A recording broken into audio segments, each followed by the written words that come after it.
여러분 누군가가 나를 보고 있다. 누군가가 나를 보고 있다. 그러면 우리들은 왠지 긴장하게 됩니다. 그리고 자제도 조금 더 반듯해지고요. 그리고 허튼 일을 할 수가 없죠. 제가 이리신강교회 건물을 짓고 이사를 갔는데 이제 목회자들이 크게 이제 방이 3개로 배정을 받아서 갔어요. 근데 제가 받은 방에 4명의 목회자가 들어갔는데 어느 날 신방을 하고 저 오후에 들어오니까 그 방에 있는 목사님 한 분이 그러는 거예요. 목사님, 담임 목사님 차 있던가요? 그러는 거예요. 그래서 왜요? 그랬더니 목사님 차 있어요? 없어요? 그래서 목사님 차 있던데요? 그랬더니 그래요. 근데 왜 물어봐요? 그랬더니 그러시는 거예요. 저희 사무실이 목사님 사무실에서 밖으로 나오면 야그 데크가 있는데 데크를 따라 쭉 오면 저희 사무실 데크 쪽으로 와서 뭐 하고 있는지 다 창문에 내다볼 수 있는 거예요. 어느 날 이제 막 한참 컴퓨터 가지고 인터넷 쇼핑을 하고 있었나 봐요. 근데 목사님이 오셔갖고 뒤에서 한참 보셨는 거예요. 근데 그걸 모르고 열심히 쇼핑을 했던 거죠. 그래서 나중에서야 따가운 눈빛이 의식이 돼 돌아봤더니 목사님이 자기를 보고 있는 거예요. 그래서 얼마나 놀랐겠어요. 그래서 그 이후부터는 이 목사님은 자연스럽게 목사님이 계시는지 안 계시는지 이게 중요한 하도가 된 거예요. 그래서 저한테 그걸 물었다는 거예요. 여러분 그렇습니다. 부목사들은 담임 목사님이 그냥 담임 목사실에 계시기만 해도 왠지 긴장이 됩니다. 그런데 목사님이 어디 출장 가셔서 오늘 없다 그러면 계실 때나 없을 때나 일은 똑같이 하는데 마음이 달라요. 마음이 다르다고요. 여러분 그런데 하나님이 우리의 일거수일투족을 다 보고 계신다고 한번 생각해 보십시오. 여러분 그러면 저와 여러분이 그걸 의식하고 있다 그러면 저와 여러분의 삶이 어떻겠습니까? 뭐 말하지 않아도 자연스럽게 우리의 삶이 어떨지 우리는 충분히 예측할 수 있죠. 오늘 말씀으로 돌아가 보면 우리가 지지난주에 살펴봤던 1절부터 14절까지의 말씀 가운데 중에서 4절부터 14절의 말씀은 특별히 남유다에서 포로로 잡혀서 바벨론으로 끌려간 사람들에게 주신 말씀이었습니다. 그리고 이제 오늘 15절부터 주시는 이 말씀은 남유다에 포로로 끌려가지 않고 남아있는 사람들에게 주시는 말씀입니다. 자, 그러면 한번 질문을 한번 해봅시다. 여러분, 포로로 끌려가는 게 축복입니까? 포로로 끌려가지 않고 고향에 남아있는 게 축복입니까? 어떠세요? 여러분, 끌려가는 게 축복이에요? 남아있는 게 축복이에요? 네, 남아있는 게 축복이죠. 여러분 그런데 29장의 말은 정반대예요. 왜냐하면 하나님께서 바벨론을 허락하셔서 바벨론으로 포로로 끌려간 것은 하나님의 계획하심이에요. 그래서 지난주에 살펴봤던 것처럼 포로로 끌려가서 70년 동안 살게 되어 이 사람들에 대해서 하나님이 뭐라고 말씀하셨냐면 여러분 11절을 볼까요? 이렇게 말을 합니다. 여호와의 말씀이니라 너희를 향한 나의 생각은 내가 안 하니 평안이요 재앙이 아니니라 너희에게 미래와 희망을 주는 것이니라. 여러분 포로로 끌려갔어요. 거기에서 노예 생활을 해요. 여러분 그게 재앙입니까? 재앙이 아닙니까? 여러분 우리는 재앙이라고 보는데 하나님은 뭐라고 말하냐면 재앙이 아니래요. 평안이래요. 여러분 그러면서 뭐라고 말하냐면 너희들이 그 포로로 끌려가는 것은 하나님이 너희들에게 미래와 희망을 주기 위해서 끌려가게 했다는 거예요. 그러니까 포로로 끌려간 사람들은 하나님의 말씀을 전해주시는 정말 정직한 선지자들을 통해서 전해 들은 그 말씀에 순종해서 포로로 끌려간 사람들. 이 사람들인 거예요. 그러니까 그들의 신분은 노예고 포로지만 실은 그들이 끌려간 여러분 포로로 잡혀간 그 바벨론은 하나님의 약속의 땅인 거예요. 하나님께서 계획하신 땅인 거예요. 그러니까 겉은 여러분 그것이 고생길이에요. 겉은 그것이 저주의 길같이 보여요. 그런데 하나님은 재앙이 아니다. 평안이다. 여러분 이유는 뭡니까? 하나님의 말씀에 순종하는 사람들은 지키시기 때문에 그렇습니다. 하나님이 인도하시는 길은 우리가 보기에는 재앙이지만 하나님이 평안을 주고 우리에게 더 찬란한 미래를 주기 위해서 끌고 가는 시간인 거예요. 여러분 그런데 우리는 내일을 모르는 거예요. 하나님의 그 위대한 계획을 모르는 거예요. 당장 뭐만 보냐면 내가 포로로 끌려간다는 거예요. 내 살던 고향에서 떠나서 내가 가기 싫은 저 나라에 더군다나 포로가 되고 노예가 되어서 끌려간다는 거. 내가 하기 싫은 일이거든요. 예배전에 저와 함께 예전에 목회했고 저와 함께 호혜 모자하는 목사님께서 잠깐 찾아오시겠다고 연락이 와서 오라고 목사님께서 나주에서 목회를 하는데 이제 그 목회를 이제 지난주에 사임하시고 신안에 있는 하이드로 들어가게 되셨어요. 그래서 3월 4일 날 이사를 하게 되어지는데 아무래도 그 전에 이제 저 얼굴을 보고 가고 싶은데 시간이 오늘뿐이 나지 않는다고 잠깐 오셨어요. 근데 실은 제가 설 전에 제가 연락받고 가지 말아라. 더군다나 이제 중학교 2학년 딸이 있고 더군다나 섬생활이 쉽지 않다. 배만 타고 2시간을 가야 되는데 차라리 제주도로 가는 게 빠르지. 가지 말라 그랬거든요. 섬 목회하는 게 얼마나 힘든지 몰라요. 일단은 환경부터가 힘들어요. 물부터가 달라요.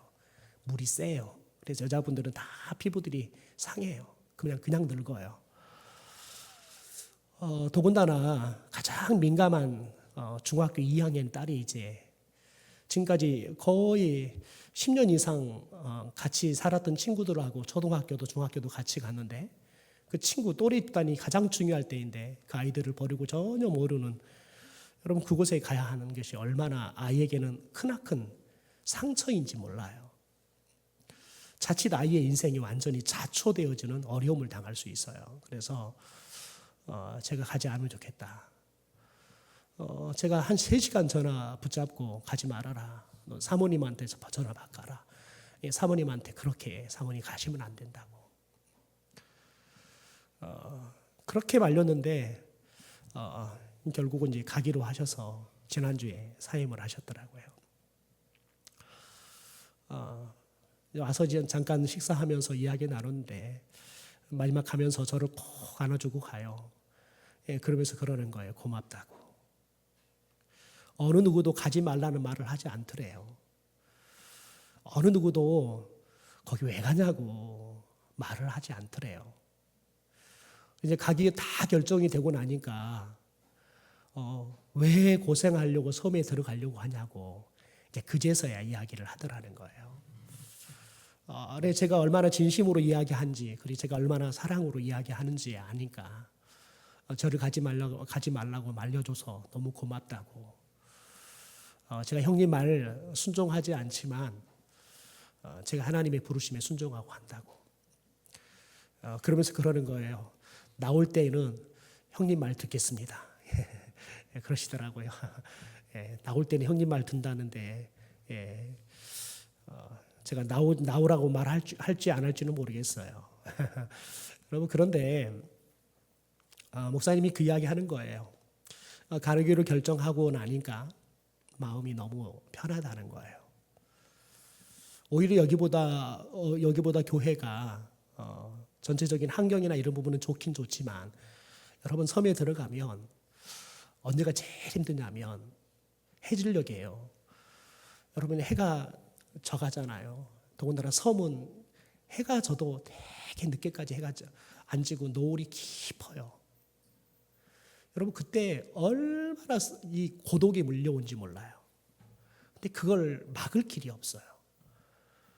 그때 느끼는 그 고독함과 애로움, 그게 너무 힘이 들어서 그래서 많은 목회자들이 섬에 들어갈 때 우울증 환자가 되어서 나와요. 도저히 이제 목회를 할 수 없어서 깊은 우울증에 빠져서 목회를 할 수 없어서 목회를 포기하고 살기 위해서 나오는 목회자들이 의외로 많습니다. 더군다나 섬은 고립돼 있어요. 거기도 아마 제가 보기에는 김 씨와 강 씨가 아마 이 시족 사이가 가장 많은가 봐요. 김대중 대통령의 고향인 하이도와 다리로 연결되어 있더라고요.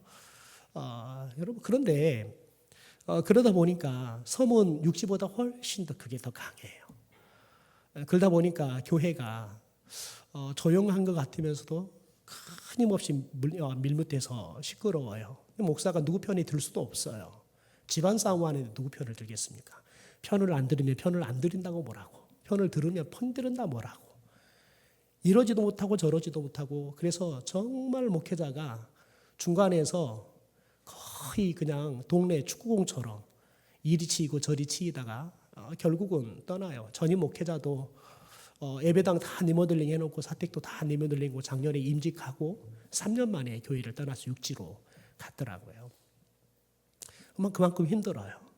정말 외로워요. 여러분 그런데 그런 곳을 들어가는 것을 그래도 마음이 결정되고 나니까, 그리고 이 교회를 사임하고 나니까 마음이 너무 평안하다는 거예요. 이유는 딱 하나입니다. 객관적으로 다 리스트를 다 놓고 보면요, 가야 할 이유가 없어요. 고생길이에요. 여러분 그런데 마음이 편한 이유는 딱 뭐냐면 하나님의 부르심에 순종했기 때문에 그래요. 하나님의 부르심에 순종했기 때문에 그랬어요. 제가 그마다 한마디 했어요. 내가 굳이 뜯을 말렸던 것은 뭐냐면, 내가 그렇게 가지 말라고 해도 가겠다고 선택해서 갔기 때문에 힘이 들어도 이제 차마 저한테는 힘들어서 나 나가고 싶다 말을 못해요. 그게 사명이에요. 하나님이 부르시면 가야 할 이유가 하나 없어요. 가면 고생길은 다 알아요. 근데 하나님의 부르심이라는 확신이 들어서 가면 여러분 힘이 들어도 견뎌지는 거예요. 왜요? 하나님이 부르신 땅이니까요. 여러분 지금 바벨론으로 끌려갔던 사람들은 그런 거예요. 끌려가는 것이 여러분 하등에 그들에게 좋은 게 하나도 없어요. 여러분 그런데 그곳을 끌려간 그들이 그곳에 가서 평안할 수 있는 거 뭐냐면 딱 하나예요. 하나님의 부르심에 순종했기 때문에 그러는 거예요. 여러분 하나님의 부르심에 순종하잖아요. 그러면 지옥을 가도 하나님이 함께 하세요. 하나님이 지켜주신다고요. 하나님께서 길을 넣으세요. 하나님이 함께하면 그것이 지옥에도 천국이 되는 거예요. 여러분 그런데 여러분 오늘 말씀에 보면 바벨론으로 포로로 끌려가지 않은 사람들, 그래서 본국에 남아있는 사람들을 향해서 하나님께서 말씀하십니다. 여러분 17절 18절 말씀을 같이 한번 읽어볼까요? 같이 읽죠. 시작. 만군의 여호와께서 이와 같이 말씀하시되 보라, 칼과 기근과 전염병을 그들에게 보내어 그들에게 상하여 먹을 수 없는 몹쓸 무화과 같게 하겠고, 내가 칼과 기근과 전염병으로 그들을 뒤따르게 하며 그들을 세계 여러 나라 가운데 흩어 학대를 당하게 할 것이며, 내가 그들을 쫓아낸 나라들 가운데에서 저주와 경악과 조소와 수모의 대상이 되게 하리라. 여러분 정작 여러분 지금 포로로 끌려간 사람들이 여러분 이 말씀의 주인공처럼 느껴져요. 여러분 흩어졌잖아요. 나라에 있다가 흩어져서 노예로 학대를 당하게 돼요. 여러분 그곳에 가서 저주와 경악과 조소와 수모의 대상이 될 거예요. 여러분 그런데 하나님은 정말 노예로 끌려가서 포로로 끌려가서 이런 이 말씀의 주인공이 되어야 할 사람들에게는 너희들이 재앙이 아니라 평안이다. 내가 미래와 그리고 너희들에게 희망을 줄 것이다. 하나님이 말씀하세요. 그런데 정작 아유 다행이다. 내가 하나님이 도와주셔서 내가 안 잡히고 포로로 안 끌려갔지. 여러분 안심하는 사람들, 그 사람들에게 여러분 하나님께서 뭐라고 말합니까? 여러분 그들에게 이렇게 말합니다. 내가 칼과 기근과 전염병을 그들에게 보낸대요. 누가요? 하나님이에요. 하나님이 보내신대요. 하나님이. 왜요? 하나님의 말씀에 순종하지 않았기 때문에 그렇습니다. 또 나가서는 그래서 그들을 상하여 먹을 수 없는 몹쓸 무화과 같게 하겠다라고 이야기해요.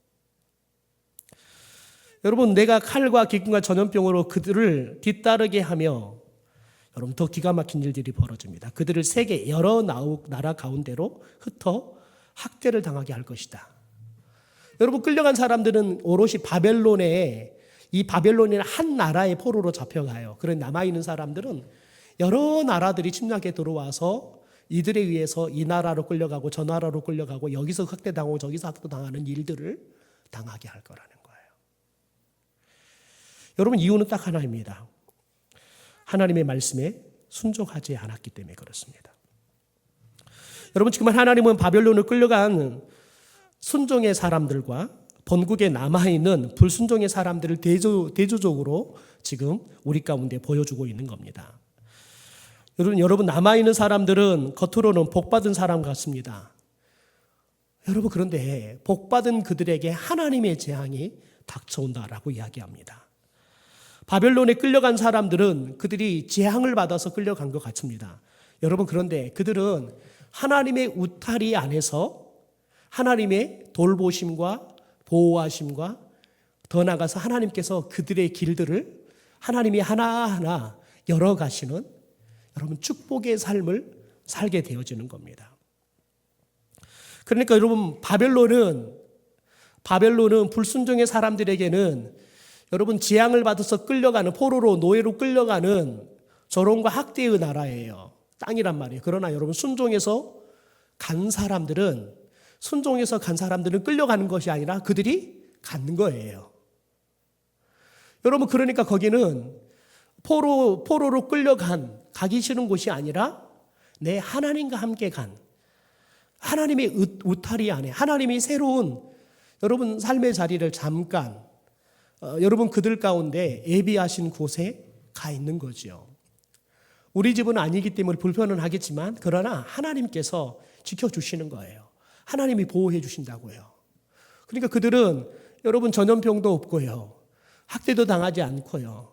조소도 당하지 않고요. 핍박도 당하지 않아요. 하나님이 그들을 지켜주시니까요. 여러분 우리가 늘 생각해야 할 게 있습니다. 그것은 뭐냐면 우리가 상황을 가지고 대조를 하면 답이 여러분 늘 오류가 나옵니다. 그러나 여러분 순종의 결과를 가지고 대조하잖아요. 그럼 여러분은 가장 지혜로운 선택을 할 수 있는 겁니다. 그런데 여러분 수많은 사람들은 순종의 결과를 가지고 비교하지 않습니다. 상황을 가지고 비교합니다. 상황을 가지고 비교해요. 최근에 보니까 부산에 있는 대형교회 목사가 부교육자들한테 아주 정말 입에도 담기 힘들 정도로 거의 조폭 사이처럼 뭐 여자 목회자이든 뭐 남자 목회자든 상관없이 막 쌍욕을 하면서 정말 그게 힘들게 목회자들을 질책하고 하는 것들이 그게 다 녹음이 되어서 공개가 되고 하면서 그야말로 뭐 지금 두 번째 사과문을 내고 했더라고요. 저는 그분을 부흥회 때 한번 모셔본 적이 있는데 참 괜찮은 목사라는 생각을 했어요. 그런데 들어보니까 목사가 아니라 이 조폭보다 못한다라는 생각이 들더라고요. 많은 목회자들이 그 목사 밑에서 못 견디다가 목회를 그만두거나 아니면 아예 또 공황장애가 오기도 하고 우울증이 오기도 하고 정치가 치료를 받고 막 그런 일들이 벌어질 정도로 힘든 상황이더라고요. 여러분 그런데 여러분 대부분 부교육자들은 그렇습니다. 그렇게 유명한 목사, 그렇게 큰 교회 부교육자로 가면 좋은 교회 갔다라고 이야기를 합니다. 좋은 교회 갔다라고 이야기합니다. 여러분, 큰 교회에 가는 부교육자들이 하나님 앞에 기도하고 하나님 이 교회를 가야 합니까 말아야 합니까? 묻고 간 목회하지 없습니다. 왜냐하면 다 가고 싶은 곳이니까요. 묻지도 않고 하나님이 내게 주신 축복이라고 합니다. 아마 그 목회자들도 다 그렇게 생각하고 갔을 겁니다. 여러분 가서 보니까 여러분 그곳이 천국일 줄 알았는데 내 인생이 이제 성공의 가도를 달리겠구나 생각했는데 여러분 성공이 아니라 시구렁창이죠. 인격적인 대우도 받지 못하고 날마다 정말 쌍욕을 들어가면서 모진 소리 들어가면서 견뎌야 되나 도저히 견디지 못해서 목회를 그만두고 마는 일들이 벌어져 가죠. 여러분 실제 큰 교회 목사들을 그렇게 봅니다. 저도 큰 교회에서 목회들을 많이 해서 저희 동기들이 늘 그랬습니다. 제가 동기 모임들 거의 가지를 않아서 저희 동기들도 잘 모릅니다. 우리 무학제일교회 목사 유 목사님도 오셨는데 유 목사님도 제가 신대원 동기인지도 모르고 저도 그분이 신대원 동기인지도 모르고 살았어요. 우리 안양호 목사님이 둘이가 신대원 동기 같은데 잘 몰라요 그러더라고요. 그래서 몇 기냐고 물어봤더니 그 기가 같더라고요. 6기가 같더라고요. 그래서 같이 공부했네요. 3년을 봤는데 기억이 없더라고요. 그래서 제가 그랬어요. 저는 늘 도서관에 있었는데 목사님 어디 계셨냐고. 매점에만 계셨던 것 같다고 제가 농담을 했는데요. 여러분 큰 교회에 가면 늘 그렇게 사람들이 합니다. 그렇게 큰 교회에 가면 목회 참 잘 나가네요. 그렇게 이야기하죠. 여러분 그래 조그마한 교회 가면 뭐라 그럴까요? 어떻게 하려고 그래? 그러죠. 우리 강창호 전사님 어떻게 하려고 그래요 도대체? 고민되죠. 여러분 실제 우리 강창호 전사님이 나중에 이제 다른 교회를 가려고 큰 교회를 쓰잖아요. 그러면 잘 안 받아줄 겁니다. 왜냐하면 조그마한 교회에 있었다고. 저도 선임 목사로 하면서 부목사들 뽑을 때 이렇게 미리 이제 제가 서류들을 걸르는데 조그마한 교회들을 했던 목회자들은 대부분 걸러냅니다. 왜냐하면 그 스케일을 감당을 못해요. 일단 계획부터가 스케일이 안 나와요. 억대의 계획을 해야 되는데 그냥 몇십만 원짜리 사역 계획을 하던 분들이 억대의 계획을 할 수가 없으니까 안 돼요. 그러니까 1차로 걸러내요. 할 수가 없어요. 여러분 그런데 여러분 주님이 부르시네요. 네. 네. 여러분 그런데 사람이 생각하기에는 그게 성공의 길처럼 보이지만 여러분 하나님이 보내신 길이라면 잘 가고 있는 거예요. 그러나 여러분 아무리 조그마한 교회고 다른 사람들이 다 그곳에 와서 실패하고 다 무너져도 하나님이 보내신 곳이라면 여러분 그곳은 지옥같이 보이지만 천국이에요. 왜냐하면 하나님이 그곳에 함께 계시기 때문에 그렇습니다. 여러분 그래서 우리는 상황을 대조하는 사람이 되지 말고요. 말씀을 순종했을 때 어떤 결과가 나타나는지 우리는 성경을 통해서 수많은 믿음의 선진들을 통해서 우리는 그 결과를 이미 우리는 익숙하게 잘 알고 있습니다. 여러분 그래서 그 결과를 가지고 대조를 해야 되는 거예요. 여러분 그럴 때 저와 여러분이 지혜로운 선택을 할 수 있는 거예요. 그럴 때 저와 여러분이 어렵지만 하나님의 말씀에 아멘 하고 순종할 용기와 힘이 생기는 거예요. 여러분 그래서 유다를 따라 바벨론에 여러 번 가면 여호와 하나님이 자신들의 말 행위를 여러분 그들은 어떤 생각이냐면 그곳에 가면 알지 못할 것이다 생각했습니다. 남유다에 남아있는 사람들이에요. 왜 그럴까요? 뭘 통해서 알 수 있냐면 남아있던 사람들이 두 가지의 죄를 저질렀습니다. 첫째는 바벨론은 멸망하고 그래서 유다 백성들은 2년 안에 그러니까 빠른 시간 안에 저들이 다시 유다로 돌아올 것이다 예언했습니다. 여러분 이것은 하나님의 뜻이 아니라 하나님의 계획이 아니라 거짓 선지자들의 소원이었습니다. 희망이었던 거예요. 여러분, 우리의 희망과 하나님의 뜻을 분별해야 돼요. 하나님은 하나님의 뜻을 우리의 소원에 담아주신다 그랬어요. 여러분, 그런데 우리가 착각하지 말아야 할 게 뭐냐면 하나님의 뜻이 담겨 있지 않은 소원이 있을 수 있다고요. 지금 여러분 남유다에 남아있는 거짓 선지자들이, 그리고 하나님의 말씀에 순종하지 않고 유다에 포로 여러분 남아서 있는 사람들이 그런 사람들이었다는 거예요. 그러니까 특별히 이 거짓 예언자들은 그렇게 생각했던 거예요. 왜냐하면 그곳은 이방인 땅이니까요, 하나님이 계시지 않을 거라고 생각했던 거예요. 하나님이 사랑한 백성들이니까 하나님의 백성들을 이방인 땅에서 두지 않을 거라고 생각한 거지요. 두 번째는 뭐냐면 이웃의 아내와 간음하는 죄를 저집니다. 여러분, 오늘 말씀 23절에 보면 이런 말이 나옵니다. 자막은 없습니다. 이는 그들이 이스라엘 중에서 어리석게 행하여 그 이웃의 아내와 간음하며 내가 그들에게 명령하지 아니한 거짓을 내 이름으로 말함이라 라고 이야기를 해요.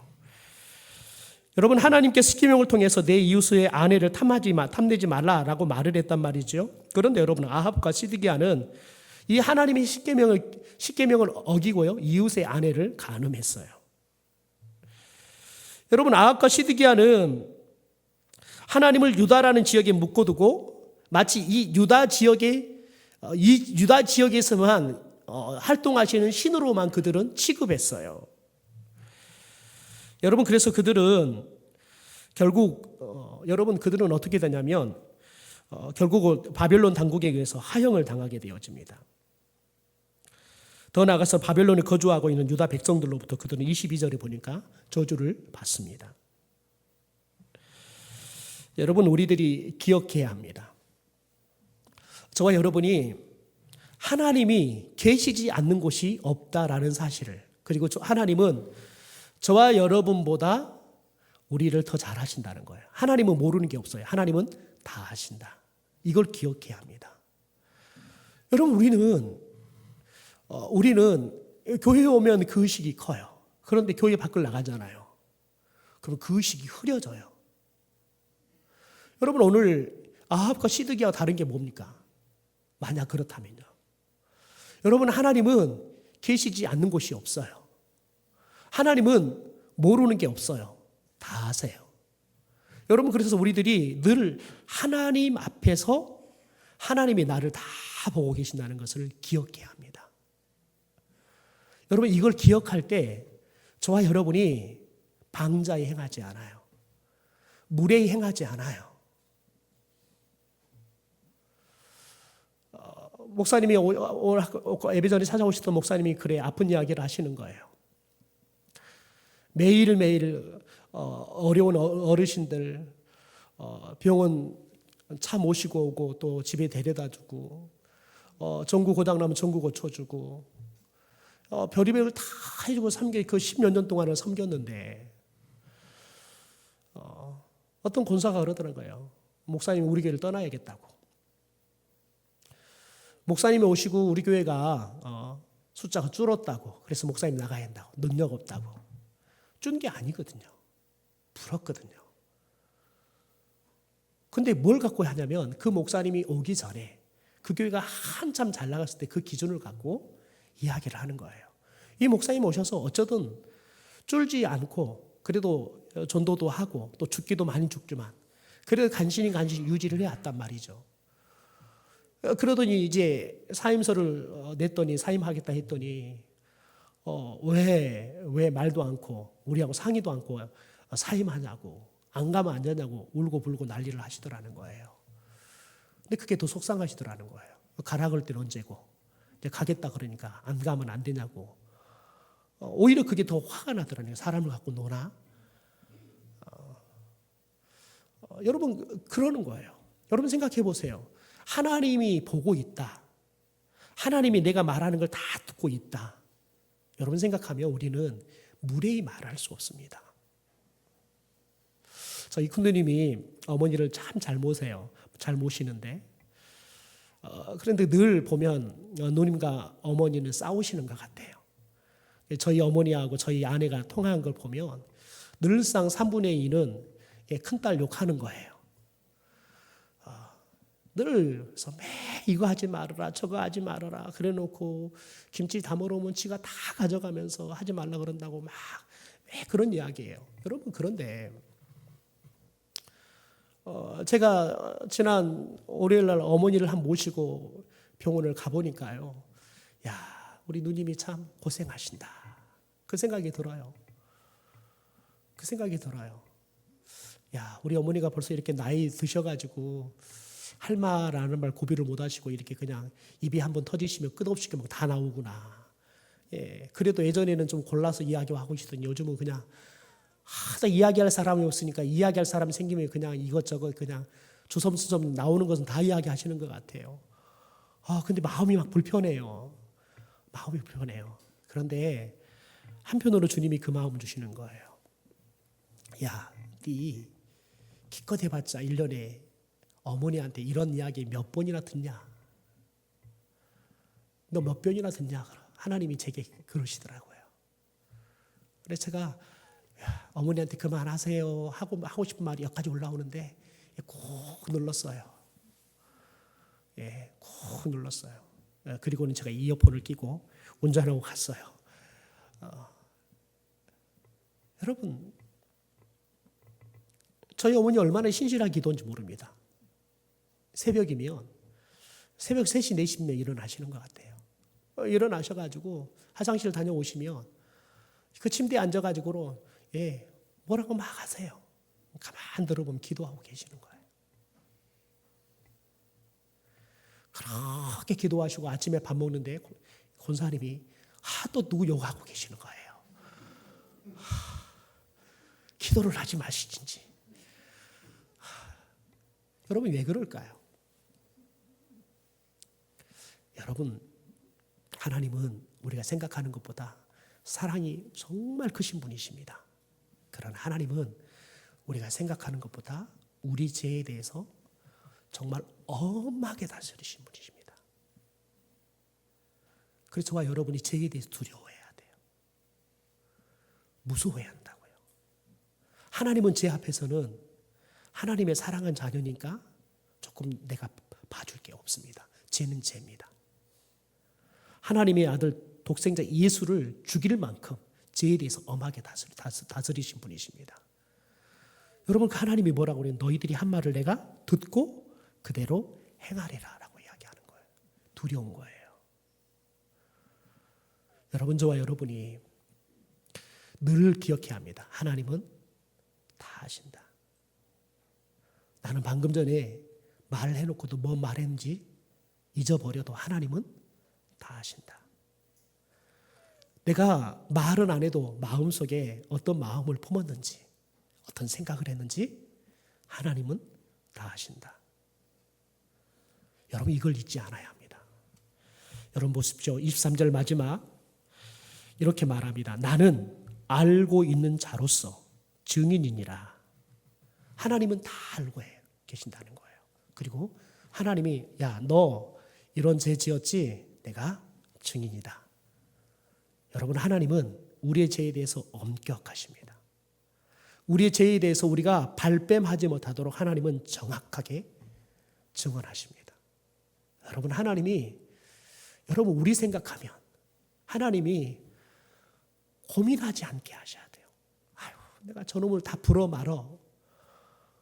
여러분 하나님이 우리 생각하면 저놈의 죄를 다 불면 저거 죽을 건데 여러분 하나님 우리 사랑하는데 그러면 얼마나 고민되시겠어요. 그런데 하나님이 우리 보시면 그냥 우리가 살았던 것들 여러분 그거 생각하면 하나님이 자랑하고 싶으셔가지고 하나님의 입이 여러분 가만히 못 있게 할 만큼 여러분 하나님의 마음을 뿌듯하게 하고 자랑스럽게 할 수 있는 저와 여러분이 되기를 주님의 이름으로 축원합니다.